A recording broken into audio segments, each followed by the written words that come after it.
umumkan ke masyarakat nanti. Bravo Pak Prabowo.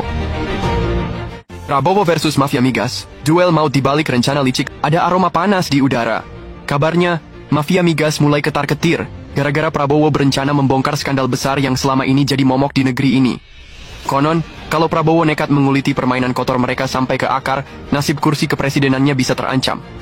Apa yang bikin mereka panik sekarang? Simple. Prabowo bukan tipe pemimpin yang bisa disetir. Rekam jejaknya menunjukkan ketegasan tanpa embel-embel kepentingan bisnis di sektor ini. Kali ini, niatnya membersihkan Indonesia dari cengkeraman mafia migas bukan sekadar janji politik kosong. Namun, mafia migas tentu tak akan tinggal diam. Mereka tak mungkin belak-belakan muncul dan berkata, kami menolak pemberantasan korupsi, itu konyol. Sebaliknya, mereka beraksi di balik layar, menebar isu miring, menggulirkan propaganda, hingga merancang skenario untuk melemahkan Prabowo secara perlahan. Mereka menggiring opini bahwa seorang presiden bisa dijatuhkan jika berani mengusik kepentingan bisnis mereka. Jangan lupa, Prabowo bukan pemain baru di dunia politik. Dia sudah lama mengasah strateginya di papan catur kekuasaan. Dan yang paling penting, dia punya dukungan rakyat.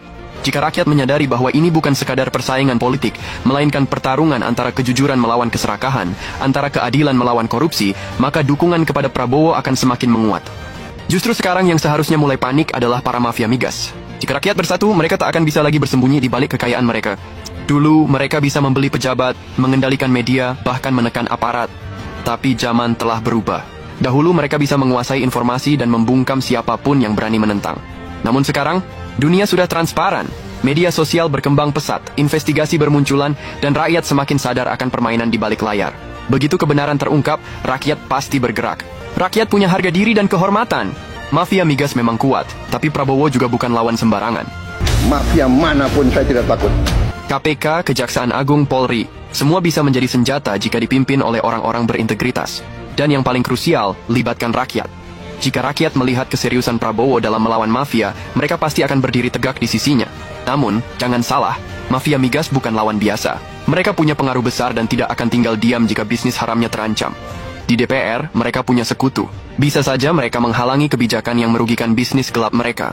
Bahkan, dengan kekayaan triliunan rupiah, mereka bisa membiayai gerakan oposisi, mendanai demonstrasi besar-besaran, dan memanfaatkan isu sosial untuk menggoyang pemerintahan.